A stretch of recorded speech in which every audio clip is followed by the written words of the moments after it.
Hello, everyone. Good morning. This is Taylor Jones from the Governor's Office of Business and Economic Development. Thank you for being here. This is our webinar and presentation / discussion about the recently effective accessibility standards for electric vehicle charging stations.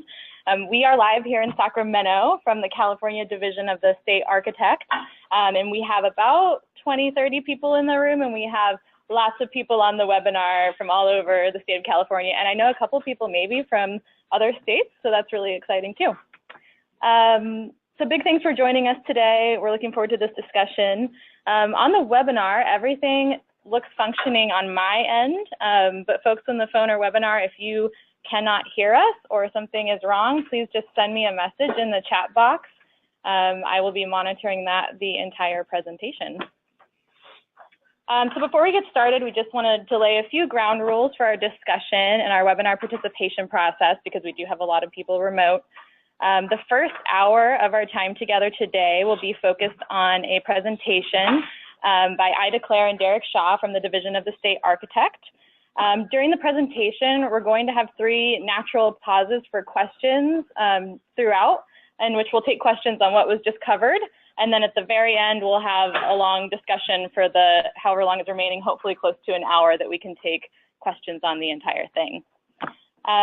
So for folks in the room, because we do have a large group of attendees here and on the phone, we'll forgo introductions for now, but if you ask a question, please just state your name and organization so we know where you're from.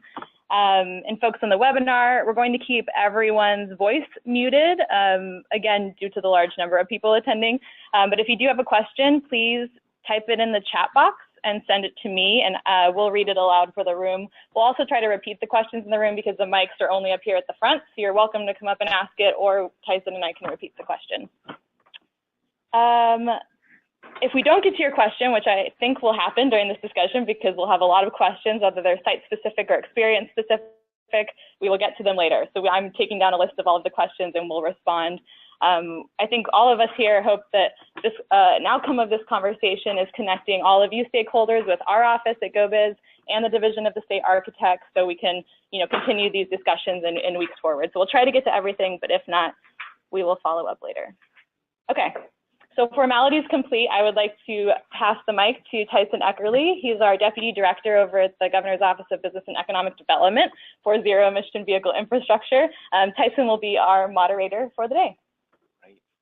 Well, thank you everybody for coming, and I think this, I want to remind, I think we're all aware, and I'm glad there's such great attendance, but we're here to try to meet Governor Brown's zero emission vehicle goals of getting at least 1.5 million ZEVs on the road, by 2025, and a big piece of that is the infrastructure and also accessibility for everybody and the driving public to be able to use it. And so that's a big piece of the puzzle of why we're here. And so we're excited. We have station developers, utilities, local officials, all coming with a similar perspective of trying to get there in the most cost-effective and straightforward way possible.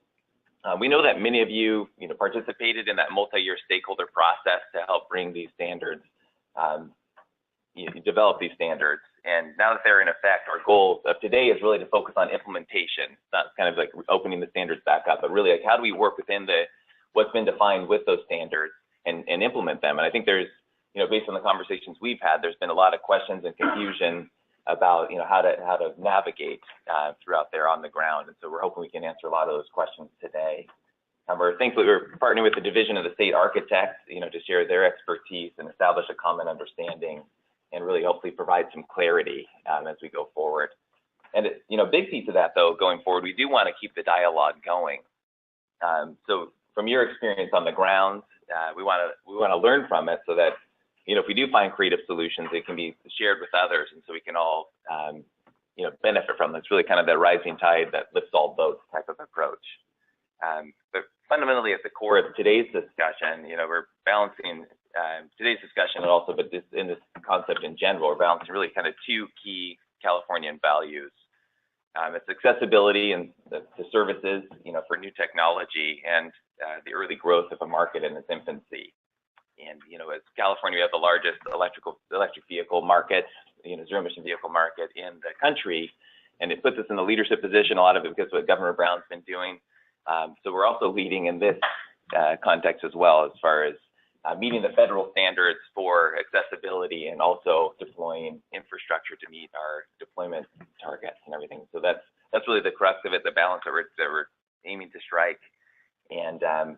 excited to hear, you know, to have DSA here to present. So I wanted to, with that, kind of kick it over to Ida Clare, who is the principal architect at the Division of the State Architect.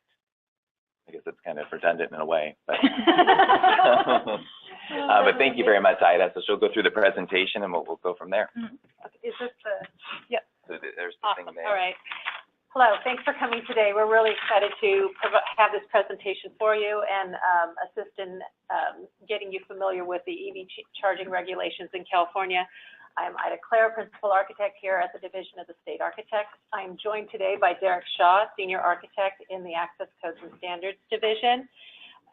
We have the authority, the Division of the State Architect Access Codes and Standards Unit has the authority under Government Code 4450 to provide accessibility regulations for public accommodations, public buildings, commercial buildings, and public housing. And so when we write those regulations are placed in Chapter 11B of the California Building Code. Today's discussion is an overview of the requirements. We encourage you to read the actual requirements that are in the California Building Code and become familiar with them so that in your discussions of implementation with your clients, constituents, that you really understand all the requirements that are required in the regulatory language. I just wanted to let you know that DSA has an electric vehicle charging station page on the website where you can download this presentation. I believe a link was sent to you. And as well on that page below the presentation, there's a link to the Building Standards Commission website and the codes. So you can actually click on that link and get the entire Chapter 11B and Cal Green, so you can read the requirements that are in Cal Green and the CBC for electric vehicle charging stations. Also, I wanted to let you know that the supplement that was provided to you, we have supplied those regulations to you, but Chapter 11B should be consulted in its entirety for all accessibility provisions. You will notice there are references there to other sections of 11B for operable parts, point-of-sale devices that are not included in this supplement, and so you will need to refer to Chapter 11B to get those requirements that are associated with those component systems if they're provided. So I do want to hand over to Derek right now, who will discuss an overview of the federal requirements for accessibility and the foundation of how we establish California requirements for accessibility to electric vehicle charging. Great, thanks, Ida. Hi, good day to everybody here in the room and everybody out on our broadcast as well. I'm glad to be able to help out to convey some information on electric vehicle charging station accessibility. You know, to a lot of people, the accessibility requirements seem like a new requirement that maybe came out of the blue. And for the building code, within the context of the building code, it is true that the building code requirements just became effective this past January. So in that context, yes, they are new. Our office went through approximately a 2-year process in developing the regulations and in writing various drafts of the code and vetting them before the public throughout this 2-year process. But really, what led up to our efforts to write this into the building code were the existing accessibility requirements of the Americans with Disabilities Act. Now, the Americans with Disabilities Act, or ADA, that was put into effect back in the early 90s. The ADA includes standards, construction standards for accessible design, and these construction standards generally apply to all types of public accommodations, and that's privately owned facilities that are open to the public in general, and also to governmental facilities. And that would be governmental facilities, either state facilities or city or county facilities. Okay, so that's kind of the breadth of the ADA and its coverage. The Title II under the ADA is the section that addresses state and local governments. And Title II covers all the activities of state and local governments, regardless of the government entity's size or receipt of federal funding. Title II requires that state and local governments give people with disabilities an equal opportunity to benefit from all of their programs, services, and activities. Okay? There's another part of the ADA called Title III, and that's the portion that addresses public accommodations. Now, Title III covers businesses and nonprofit service providers that are public accommodations. In other words, privately operated entities offering certain types of courses and examinations, privately operated transportation, and commercial facilities. Public accommodations are private entities who own, lease to, or operate facilities such as restaurants, retail stores, hotels, movie theaters, private schools, convention centers, doctors' offices, homeless shelters, transportation depots, zoos, funeral homes, daycare centers, recreation facilities, including sports stadiums and fitness clubs. Additionally, transportation services provided by private entities are also covered by Title III. Okay. So you can see that Title III of the ADA has quite a broad scope, and it has been in effect, as I say, since the early 1990s. Okay. Now, the ADA in itself is the overall law, and as I mentioned a moment ago, the ADA standards for accessible design are the standards for construction that are included as part of this federal law. Okay. Now, the ADA standards cover quite a bit of detail, both in describing the types of the requirements that are applicable to different types of facilities, as well as then the detailed requirements that get into aspects as finite as the door hardware on doors as you go through these buildings, the entrance to the buildings, the connections, the accessible routes, the surfaces we walk on or people who use wheelchairs roll on, that go between the bus stops and the entrances to facilities, the parking areas, the accessible parking. We've all seen the accessible parking. Usually it's near the front door. It's got the blue sign with a wheelchair symbol on it. You know, these are all aspects that are required under federal law now. Now, with the division of the state architects, part of our role under California law is to incorporate requirements for accessibility, including the federal requirements. Now, the federal requirements that we look to from our office are primarily those that are in the ADA standards for accessible design. Now, the broader coverage of the ADA as a law extends much more generally, okay? And in general, what that tells us is that where a governmental entity is providing a benefit, it could be a program, it could be a service, that they have to do so in an accessible fashion. This has been federal law since the early 90s, as I mentioned. When we're in public accommodations, you know, the commercial facilities and the other long laundry list that I was speaking of, that they need to provide their goods and services in an accessible fashion. So when a store provides shopping, they're providing goods, and the availability of these goods to people who have various types of disabilities is required under federal law. Okay, and so the overall legal structure of the ADA has covered all of these different types of goods and services, as well as benefits that are provided by governments. This would include the electric vehicle charging. Now, typically, electric vehicle charging, you're going to run into that either being provided by a governmental entity, and so they're covered under Title II of the ADA, or it's going to be being provided by a private entity, like a store or a shopping center. And so that has already been covered under Title III of the ADA. Now, what becomes a little bit tricky is how to apply these overall requirements to the construction of EV charging stations. Okay, the ADA standards, the construction standards under the ADA, they don't mention electric vehicle charging stations at all. It's no surprise.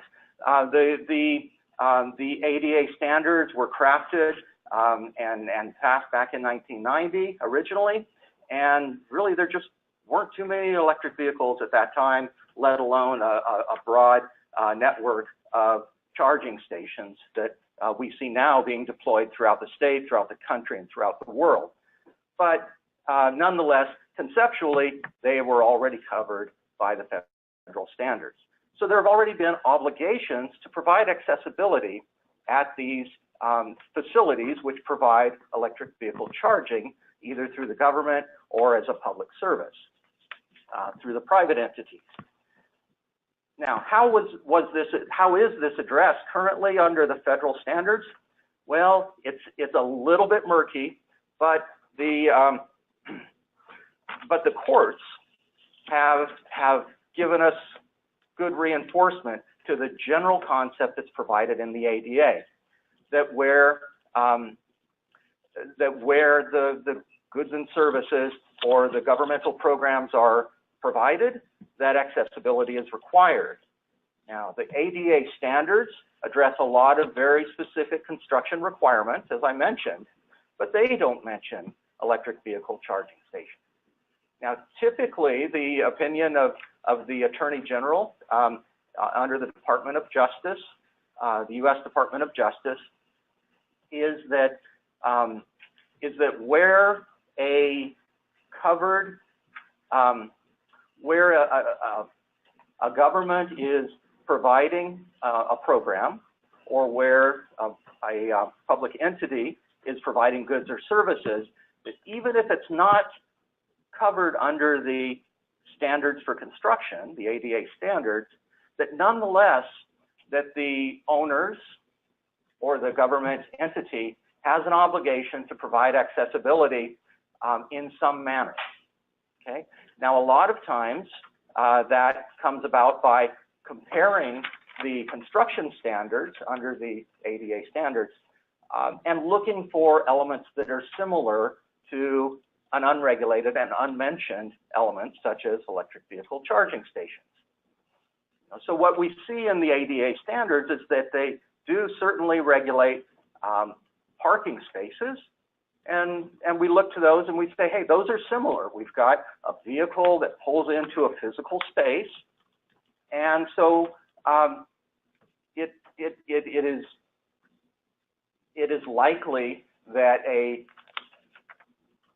electric vehicle charging station that incorporates the federal standards for parking space size can apply that appropriately for the similar element in an electric vehicle charging station.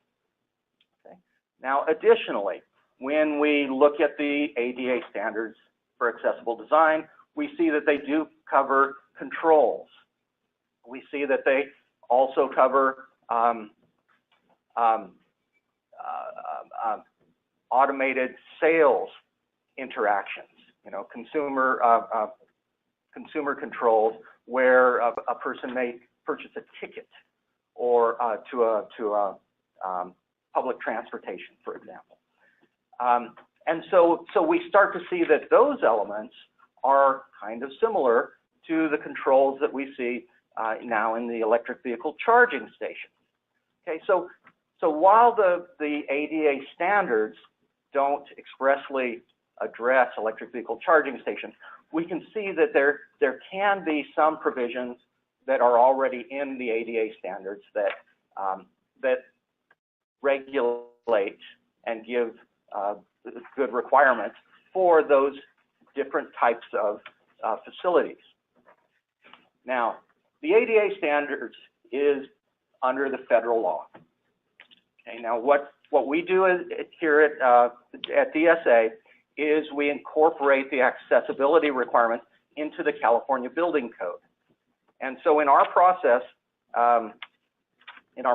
leading up to this, we did refer quite extensively to the ADA standards, as well as our existing California Building Code requirements that we already had with regard to parking and controls and accessible routes and those sorts of connections.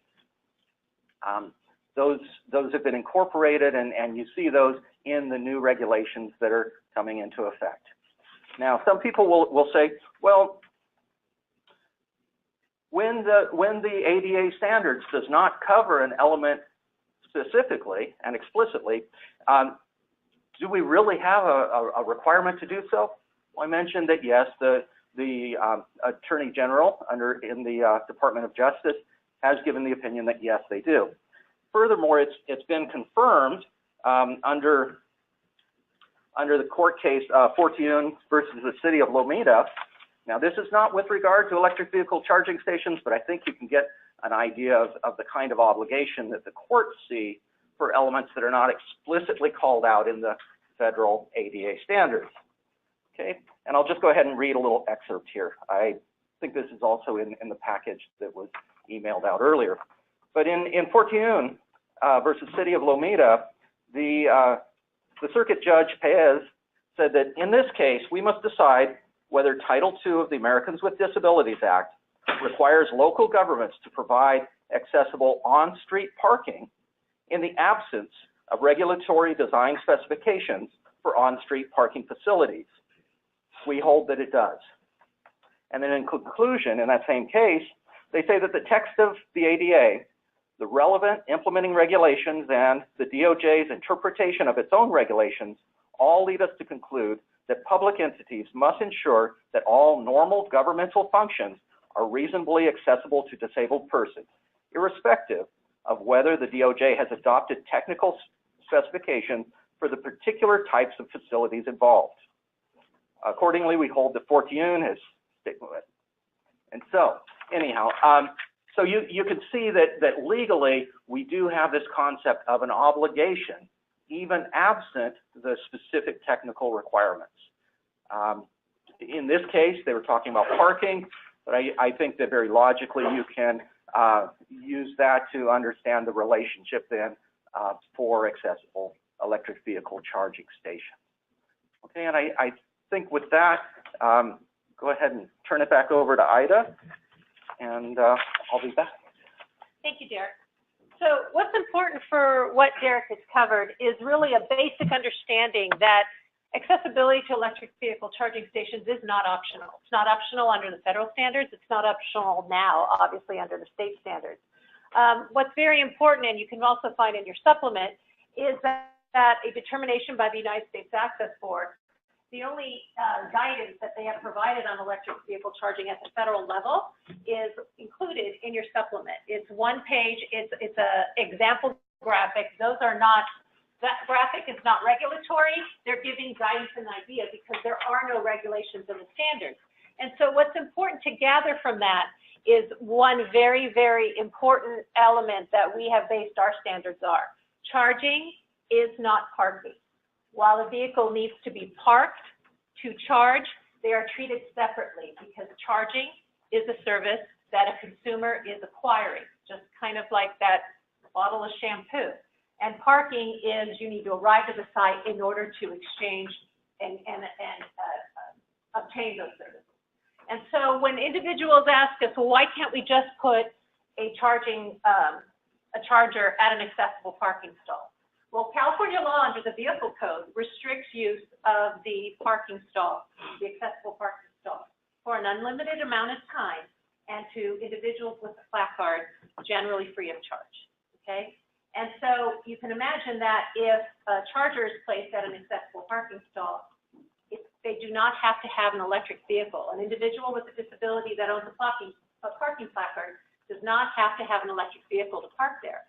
So if an individual who does not have an electric vehicle is parking there, individuals with disabilities who have electric vehicles have no access to charging because the other space requirements that are there do not provide the required access. And so in order for equity, and as stated by the United States Access Board, you do have to treat them differently.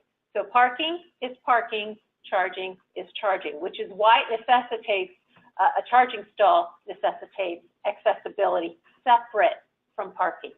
And so under the California Building Code and in our regulations, we make it very specific that the design of the parking facility is according to the parking regulations that are provided in the CBC, California Building Code, and the charging regulations are handled separately.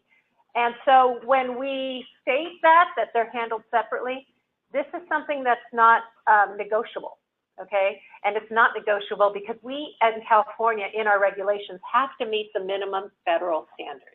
And that's always the concept that gets kind of confused and traded, that California regulations, because they are specific to California, we're placing additional requirements over what the feds require. And that's actually not the case.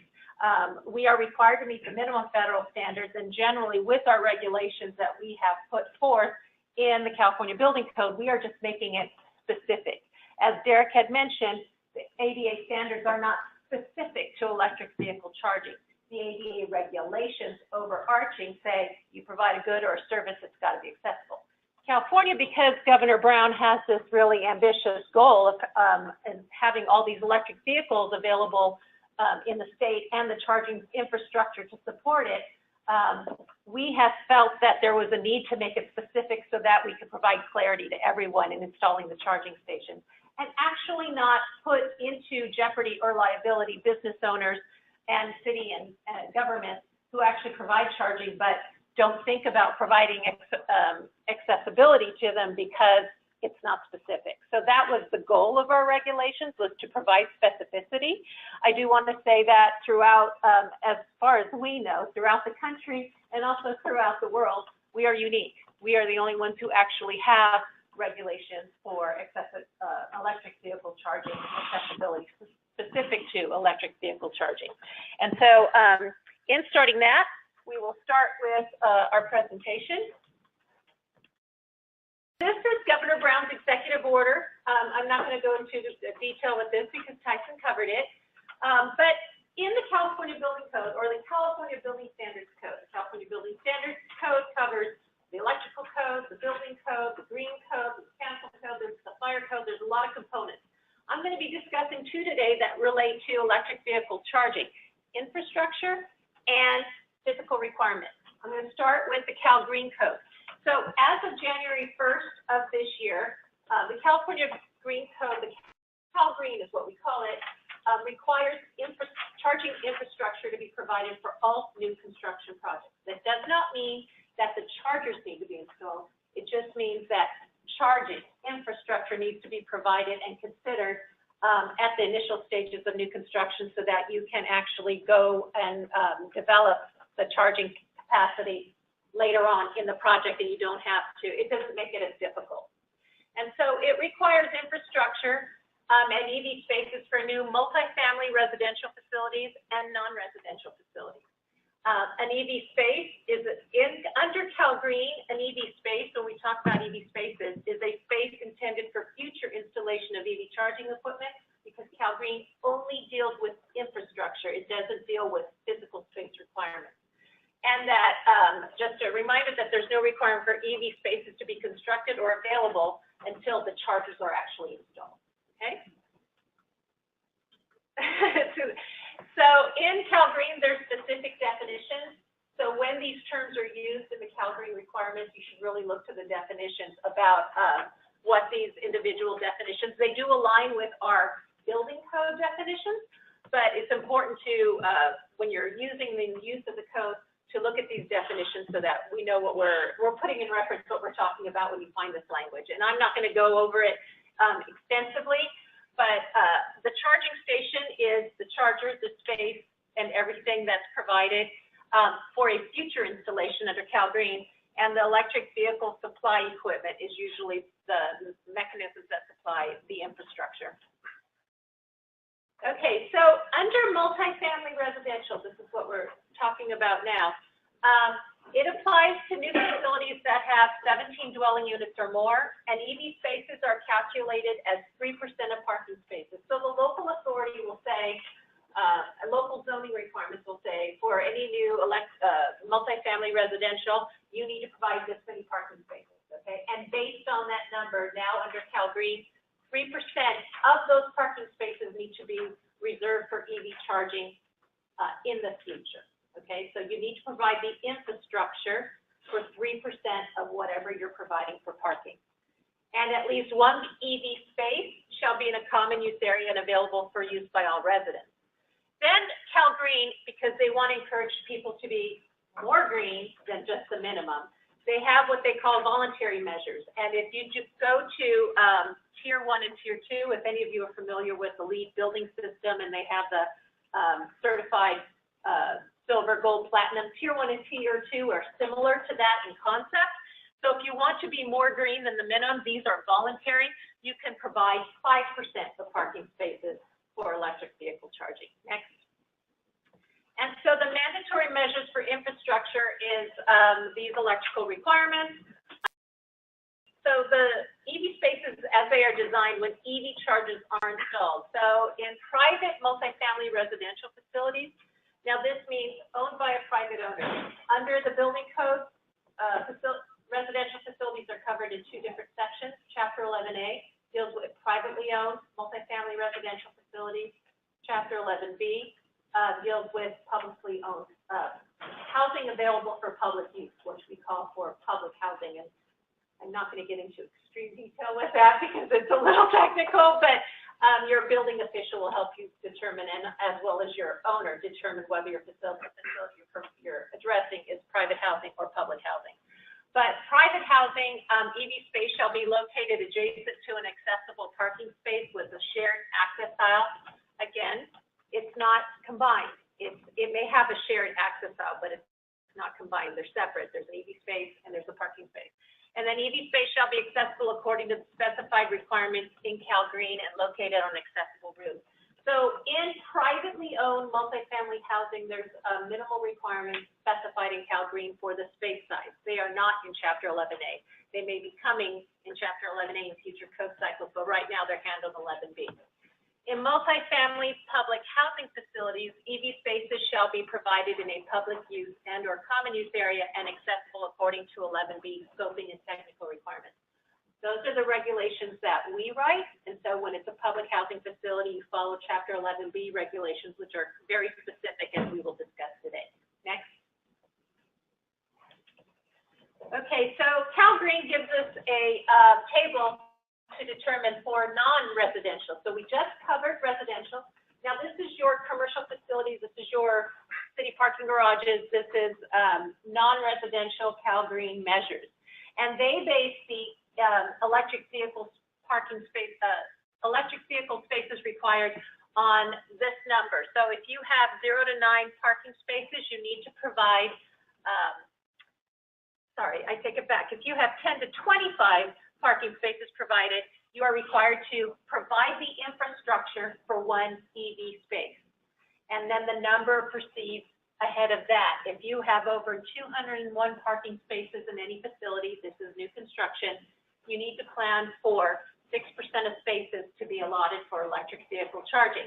Again, Tier 1 and Tier 2 are voluntary measures that just allow you to say you want to be more green, you would provide more spaces. But the minimum required, the mandatory measures are 6% parking. Next. And so the mandatory measures in Cal Green tell you the type and location of the electric vehicle service equipment, and then again, the electrical requirements that are provided for non-residential construction. Next. And then, of course, the design of the electric vehicle charging stations, which is the space in the charger, are according to the requirements that I will now describe. And that's in Chapter 11B. It's divided into scoping and technical requirements. And these are the sections where you can find them, which is the excerpt that we have provided you today in the supplement. Next. Okay, so when you're planning electric vehicle charging, it's very important to take into consideration how your site will be used. And I just want to state that under electric vehicle charging, because it is a service and it's not parking, would require accessible parking on the shortest accessible route. That's why you always find them near the entrance. Electric vehicle charging stations are not required to be on the shortest accessible route. They are required to be on an accessible route, but they are not required to be near on the shortest entrance or closest to the entrance. You can take into consideration other site and topography conditions or proximity to electrical vehicle service equipment. You can take all those considerations as to where you are locating your electric vehicle charging stations on a site. What's very important, though, is there must be a connection to the entrance of the building if it's serving a building. There must be an accessible route from charging to the facility entrance. It's just not required to be closest to the entrance. Next. So we covered the federal requirements. Derek did briefly. To be specific, remember I said that private multifamilies in Chapter 11A, you would actually have to look at, the Fair Housing Act requires accessibility, but it doesn't address electric vehicle charging because those requirements haven't been amended since 1988. And so you can look to the ANSI standard because that is the safe harbor for the Fair Housing Act if you want to determine how to address accessibility in private housing, okay? Next. In public housing and state and local government facilities and public accommodations and commercial facilities, Jared covered that access to goods and services is required. Next. And so we covered this early, Derek covered this, and I don't want to rehash it because I know that there's time constraints and I want to allow for your questions. But when you read this, this is just a reminder of the requirement of providing access under the federal requirements. Next. And so therefore, California provides access under 11B, and those requirements are specific. And this is our mission and why we do so that the clarity is there. And we actually protect you and we protect your clients in making sure that access is provided. Next. And so in addressing how we came up with our regulations, what's interesting about our regulatory process is very similar to that of the federal government. And it requires an outreach to stakeholders. So we started out with contacting a group of stakeholders, and we met regularly. I believe there was 8 meetings, Derek, where we discussed how are we going to provide access. And those stakeholders include individuals with disabilities, disability advocates, access professionals, building officials, architects, state agencies, charger manufacturers, electric utility companies, building industry representatives, and EV advocates. So a really wide, diverse group participated in developing these regulations. They are not done in a bubble by 3 or 4 of us in a state agency. We actually have a very open, transparent public process. We use a task force model for our stakeholder discussions, where we gather together individuals and just discuss what the options are, how we are going to handle it. From there, and those discussions, DSA writes the regulations. From there, we actually have to present them out for public comment again. So once the regulations are written, the public can provide comments on those, and we have an open comment process. And then once the comments are received and addressed, then we actually present our regulations to the Building Standards Commission, and they are adopted. So they were adopted last year, January 1st of last year, and they are now in effect as of January 1st of this year. So again, these regulations are not voluntary. They're not a good idea. They're not guidelines. They are regulatory, meaning this is the way you provide charging, accessibility for charging in California. Now, as I stated before, other states do not have regulations. They're just using ADA guidance because it's not specific. But because we have such a formal process, the ADA considers a requirement of equivalent facilitation. And so knowing that California has gone through an excessive vetting process and stakeholder process to arrive at the regulations, other states can actually use California requirements as a guideline.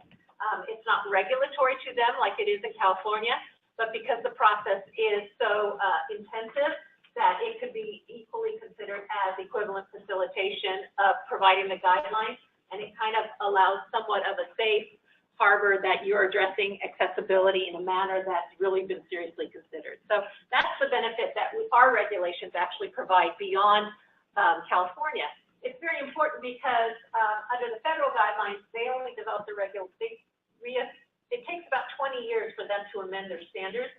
So the process to amend the 2010 standards started occurring right after 1990. So right now they're amending standards and probably won't issue a new amendment till 2030. Or yeah, 2030, because it takes about 20 years. So until then, other areas, other states are trying to figure out how to provide accessibility, but California makes it specific. Next.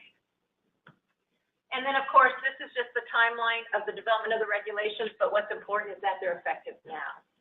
Go ahead. Thank you. So now we're going to talk about accessibility regulations in specific. They're found in the California Building Code. Everything on the dressings from here on out is in the California Building Code. Prior was Cal Green. This is in the Building Code.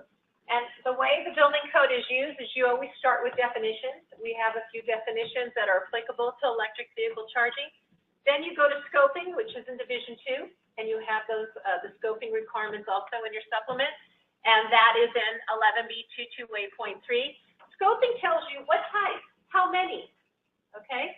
And then, of course, there's technical. And the technical requirements really relate to the charging stations once, you know, that it's not so much the how and when, it's actually how big, where are you located, how do you make it accessible.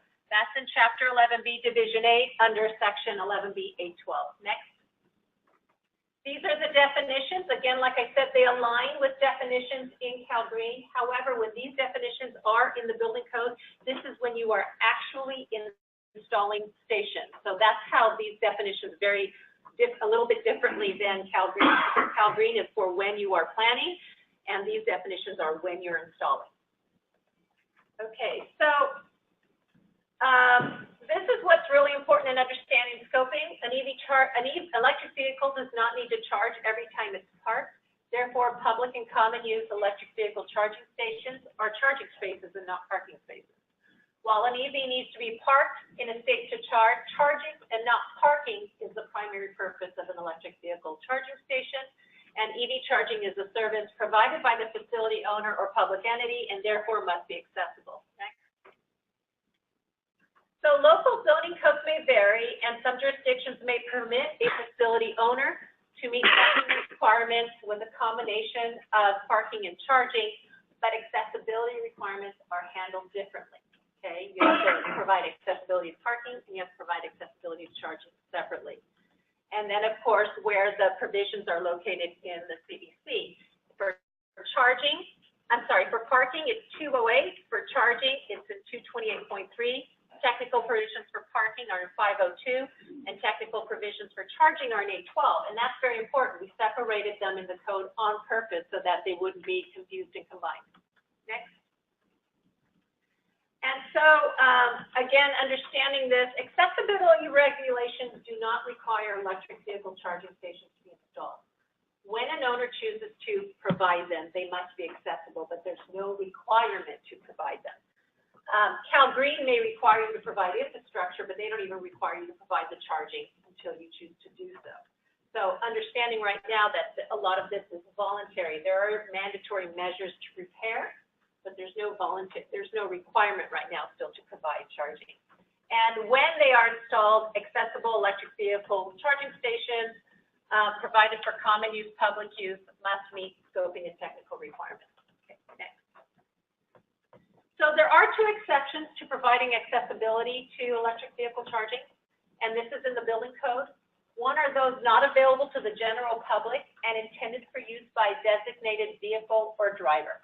So if you are in a multifamily housing facility, Cal Green requires you to put it in a common use area so that it's available for everyone who needs to use it. But if a resident wants electric vehicle charging, they can actually go to the facility owner and request that charging be provided at their assigned space if that individual is does not have the need for an accessible charging. As long as it's assigned to a specific individual, then it wouldn't need to be accessible. The same for an employee. If that space is assigned specifically for one employee use, then it would not need to be accessible. If it's available for public use or common use, it would need to be accessible. covered both of those. And obviously private fleet vehicles. So if a company has electric vehicle fleet and they store them overnight, that's considered a storage facility, not a parking facility. And so therefore it wouldn't need to be accessible, or accessible spaces wouldn't need to be provided. Next. Okay, so remember under Cal Green, we talked about infrastructure needs to be provided and it's based on the number of parking spaces. Now when we go to Chapter 11B and we're actually installing the spaces, this table is based on the number of electric vehicle spaces. So where Cal Green says we need 3% of spaces, and say that number is 10 or 7, say 7.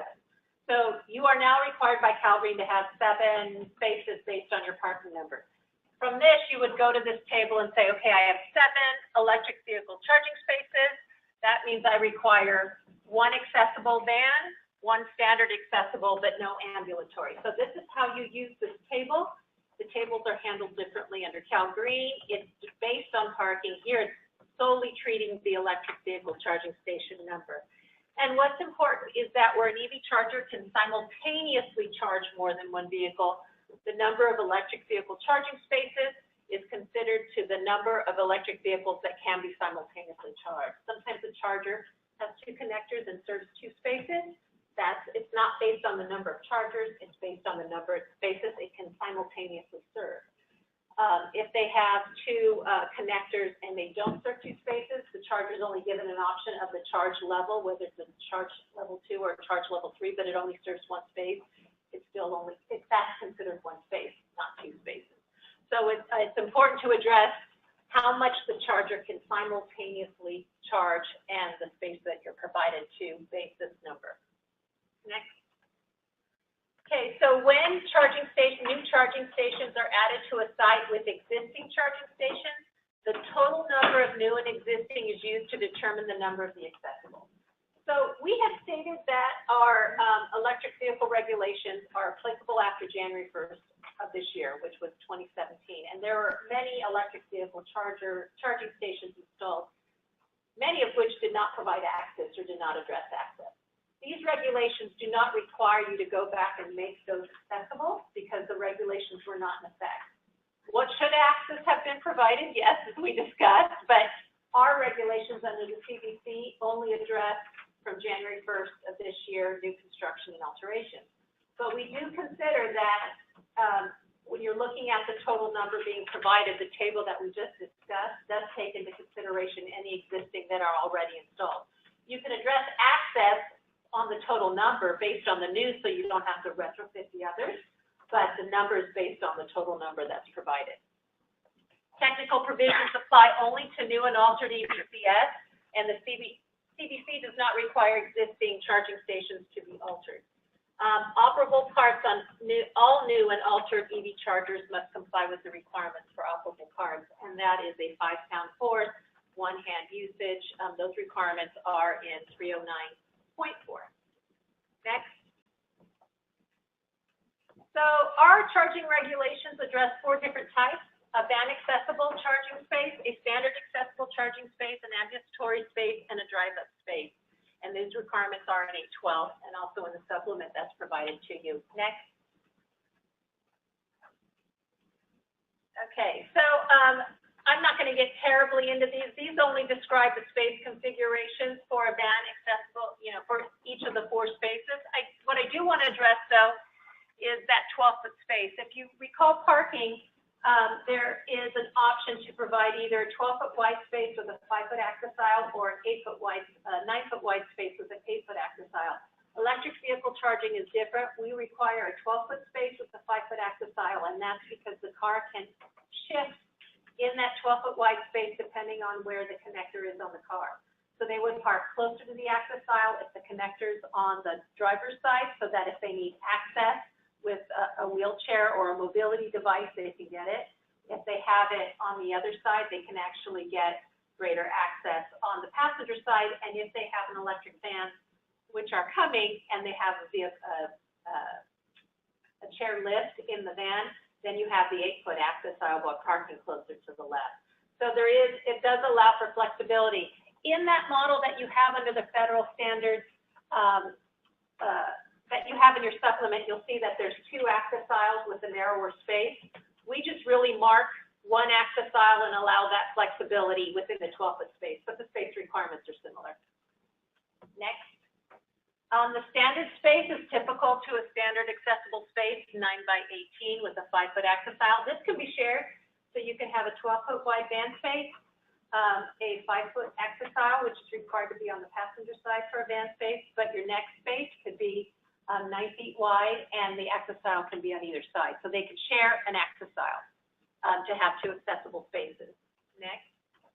Ambulatory accessible space. This kicks in when 26 or more EV charging spaces are provided. It is a 10-foot wide space that just gives a little more width for those to have a little bit more room to maneuver around a space if the accessible stalls are occupied. And so we take that into consideration to consider that we are trying to provide more use to accessible EV charging, because obviously if you need to charge, you're kind of stuck if you don't have that access. So we're trying to provide more access. And not all individuals who have a flat card have a wheelchair. I mean, many have other types of mobility devices that they need a narrower space where they can negotiate, but a little bit more wider than perhaps a standard parking space might offer. Next. And then a drive-up EV space is similar to a fuel pump. This is really when you'll use your level 3 charging, that you can charge a fast amount and you're usually waiting where you're charging. So similar to a gas station, you can drive up and charge. You're not necessarily going anywhere, but waiting for it. And so we call that the drive up. It is, in our definition, it is limited to 30 minutes maximum. So the design of the space is intended to be similar, where there's a quick turnover and transfer. Next. And so these are more technical requirements. Having the no parking in the access aisle, which is similar, and that the markings on the vehicle surface say EV charging only. What's important to remember is that under parking, everyone's familiar with the ISA that's on the pavement marking. That is not provided in electric vehicle charging, because under the vehicle code, when the space is marked with the what we call the international symbol of accessibility, the blue square with the wheelchair symbol, when a parking space is marked with that, it is reserved for exclusive use and all day unlimited parking under the vehicle code. And so we can't use the same markings, because in electric vehicle charging, it is not, we can actually set time limits. And so we can't mark it the same as we would parking. Plus the visual helps in determining that this is for charging, this is for parking. So on the accessible electric vehicle charging stations, it does the surface markings say only electric vehicle charging only. They don't have an ISA. Next. So there are accessible route requirements. An accessible route shall be provided connecting the EV space to the charger. That makes sense, right? That could be accommodated if it's up higher on a curb ramp, or it could be on the same level, but it needs to be a route that can be used by a wheelchair user according to the requirements in the code for what we call an accessible route. They need to be designed so that the cables don't obstruct the accessible route. So we do have a little bit of design flexibility where we show the chargers in the graphics, which you'll see in a minute coming up. Those are not where the chargers are required to be located. So that's just a representative example of visual requirements of how a space could look meeting the requirements, and try to convey the requirements in a graphic form, but it's not exclusive. Where the space may be required and is regulatory, the location of the charger is not. But it must meet the requirements where it doesn't block the accessible route in an access aisle. Electric vehicle charging stations that serve a particular building or facility shall be located on an accessible route. Remember, I said it doesn't need to be the shortest, but it does need to connect. And then where they do not serve a particular building or facility, they shall be located on an accessible route to an accessible pedestrian entrance. And to think about this, this is like your city parking structures or city parking garages, which they don't serve a building, they just serve the city, the downtown area. Those, since they don't have an accessible entrance to a specific building, they do need to provide an accessible route to exit the structure and get onto the sidewalk. Okay, next. A little bit about the charger. Operable parts and charging port storage shall comply with the requirements for a clear floor space. That means that an individual who's using a wheelchair needs to be able to wheel up to the charger and have a clear floor space free of obstruction that's level, that they can actually use the parts and operate the parts. Reach range requirements, there are limitations as to where any of the buttons or the point of sale devices or any operable parts, is what we call them, are used, have to fall within specific reach ranges. And then there are operable parts requirements. Most parts on the charger need to meet a 5-pound force for operation, except for the electric vehicle connector, because just like gas station nozzles are exempt from that, so are electric vehicle connectors, because of the charge requirement that in order to get the connector to work. But point of sale devices also must comply with the required accessibility features. So in California, this is a specific California regulation for point of sale devices. All point of sale devices, wherever they are provided, must meet the requirements for the visually impaired. So the requirements for point of sale devices to have accessibility features do not extend only to the accessible electric vehicle charging stations. It extends to all electric vehicle charging stations that are provided.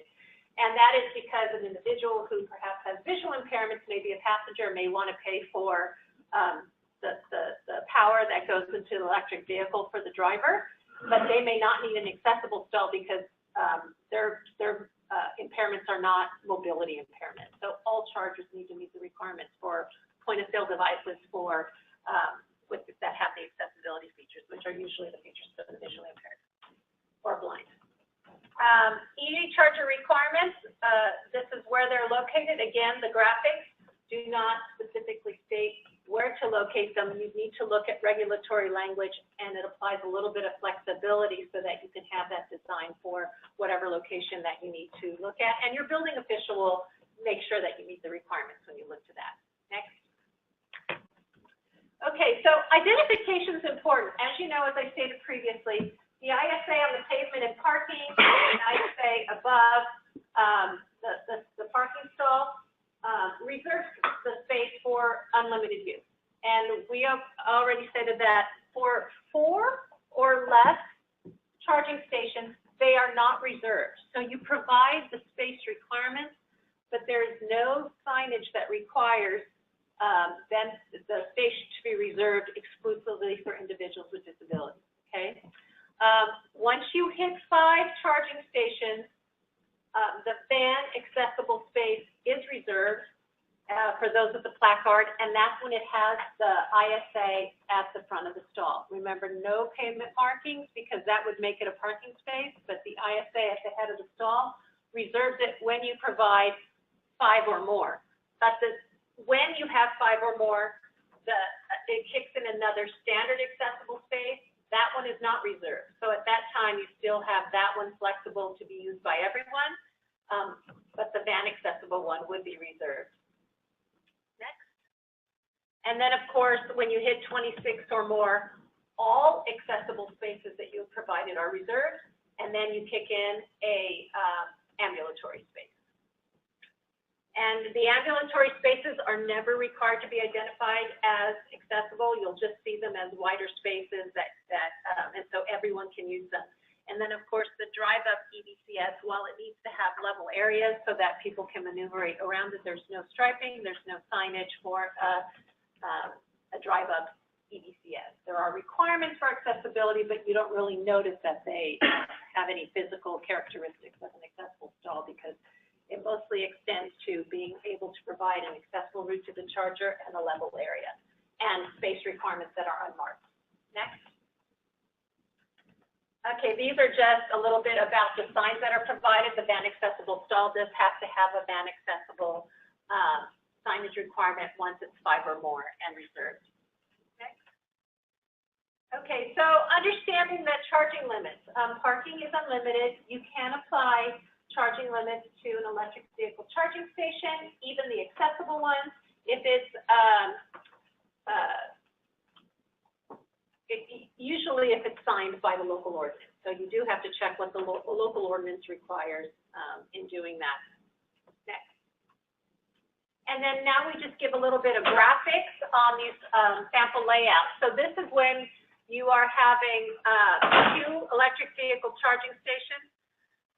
This is one that's available for use by all. There is no width requirement, and there's no signage requirement. This is the accessible one. We do have a width requirement, an access style depth requirement. It must say EV charging only, and then an accessible route to get to the charger. Again, the location of the charger is representative. It can be located farther back. It can be located, you know, you would play with that, and as long as you meet the requirements.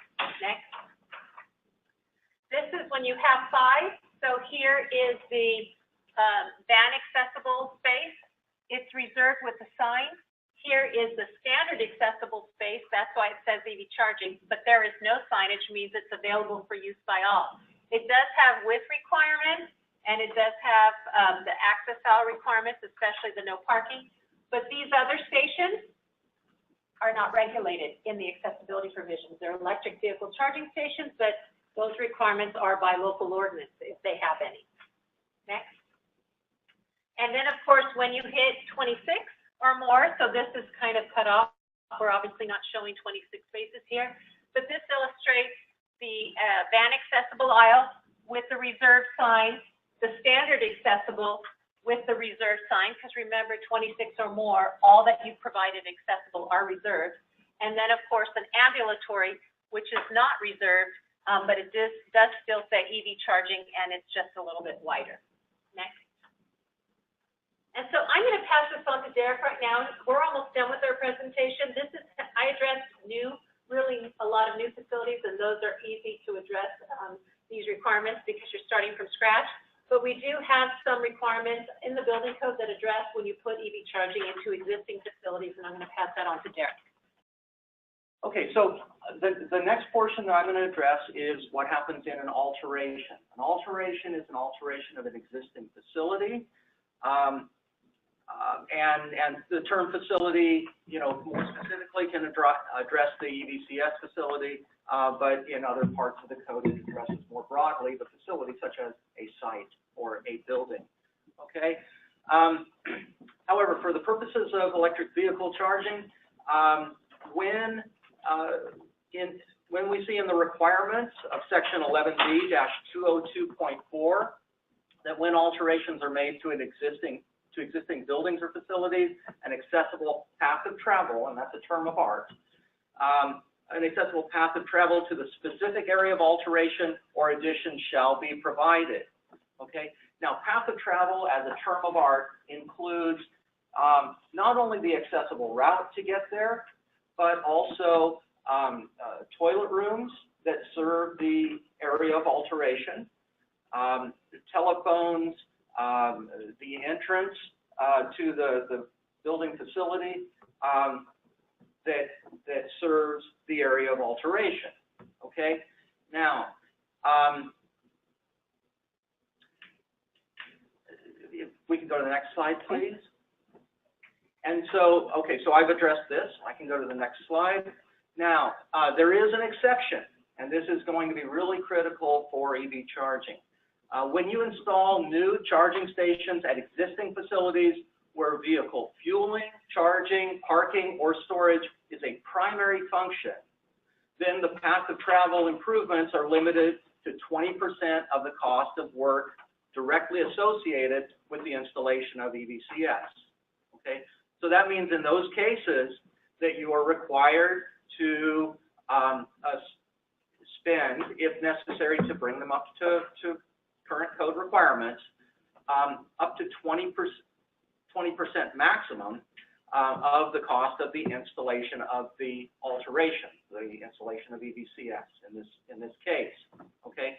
Now this is only going to apply then where the EVCS is in a parking structure or some other facility where the primary use of that facility is for fueling, charging, parking, or storage.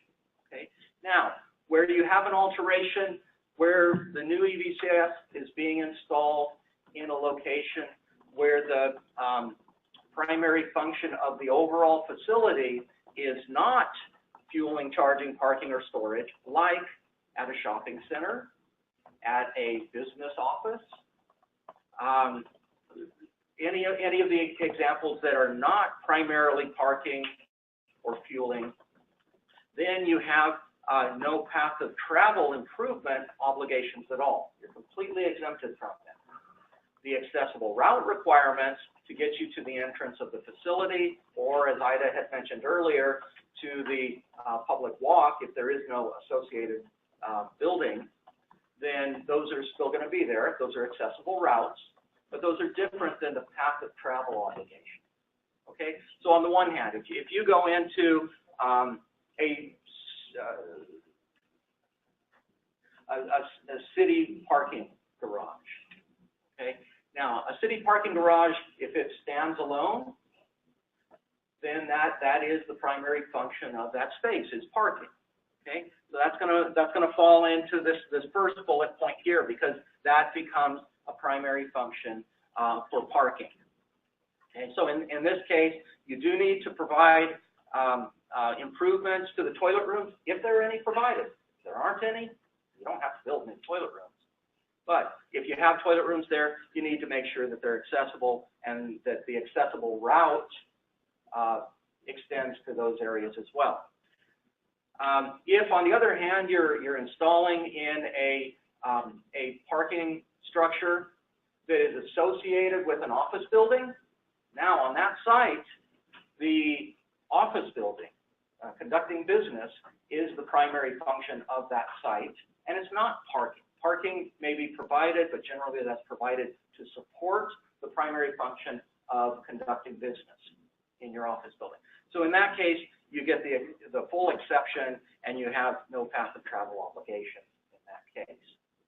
Okay, and please make note of Section 11B 202.4, Exception 10. That was written specifically for electric vehicle charging stations and their installation. We can go to the next, please. Okay, so we've written our building provisions inconsistent with the guidance from the U.S. Access Board. I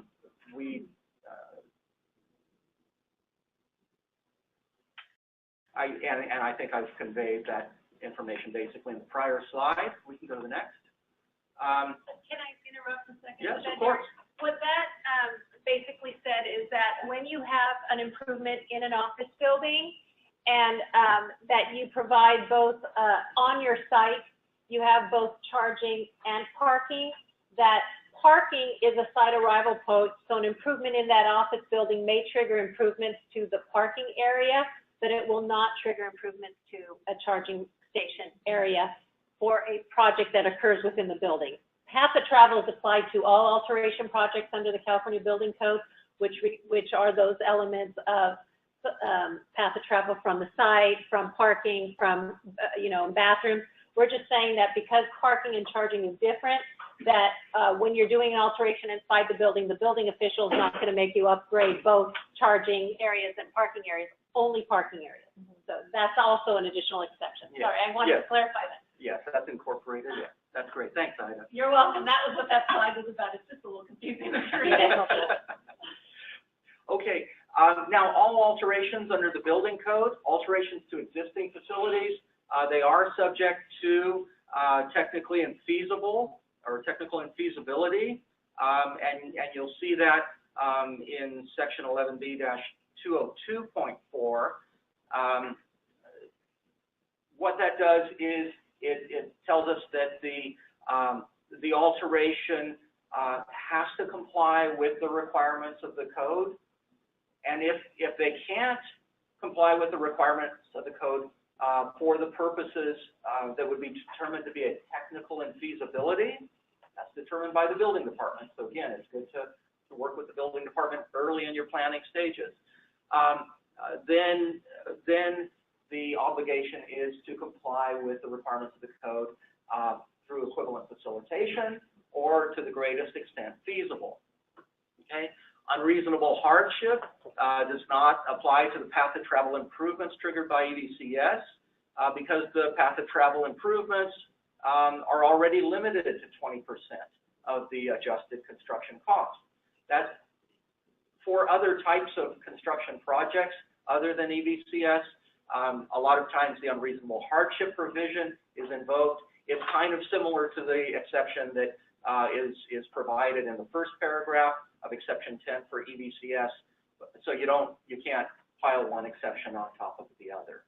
Okay. For EVCS, look to exception 10. Okay.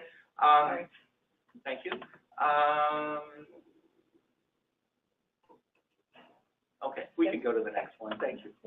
Can I just add a little bit to that? So just to make it kind of in layman's language, when you're thinking of technical and feasibility, it's something structural and physical that prevents you from installing. When you're thinking of unreasonable hardship, it's when you're addressing path of travel that costs are prohibitive because the cost to provide these improvements are greater than the cost of the project. Your building official will help you interpret those requirements specifically, but there are terms that are defined in the building code, so look to the building code to determine how they're used and to consult your building official because we know that they're quite technical. Sorry, I don't mean to keep interrupting, but I'm trying to address I think that's great, and that's exactly where we are. Here we include the definition of technically infeasible here, and so you can review this, but as Ida said, it means in an alteration it has little likelihood of being accomplished because existing structural conditions require the removal of load-bearing members. You got a column in the way, you can't do anything about it. You can't move the column. You could re-engineer it, but that's very, very extravagant in cost. So you're not required under the building code to go that route. Because, and this might apply more to EVCS, because other existing physical or site constraints prohibit modification or addition of elements, spaces, or features that are in full and strict compliance with the code. That might include legal limitations to construction. Maybe you've got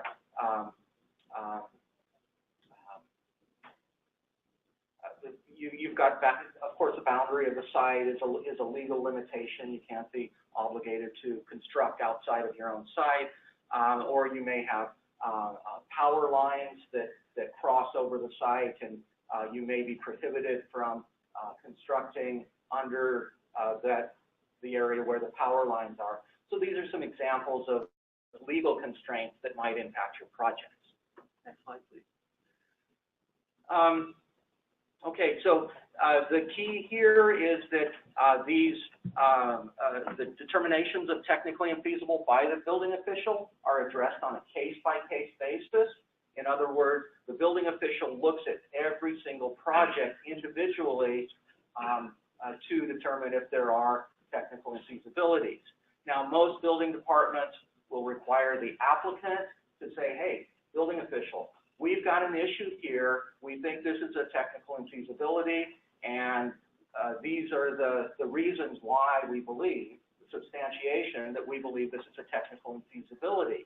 And then you request the determination by the building official to determine that it is, in fact, a technical infeasibility. Okay, and I mentioned before, you provide equivalent facilitation or comply with the requirements to the maximum extent feasible. Okay, the building official is going to make their notes, their recording of their determination, and they're required under the building code to retain that determination and the substantiation for it. So they're going to take your request, which identifies the reasons why you believe there's technical infeasibility. They're going to put it together with their determination. They're going to put it in the files, or they're going to save it on their hard drive. We can go to the next one, and that's it. Okay. And this is my contact information as well. If you have additional questions, email or call. We'll leave this up here for a while. We're at the end of our time, a little bit over, in fact, and we just want to thank everybody for your attention and questions. And we have a lot more questions to answer. But the big thanks to DSA and Ida and Derek for their time today and their availability. Thanks for coming. And make sure you connect with them and their building officials with them as questions come up. Great. Thank you all. Thanks.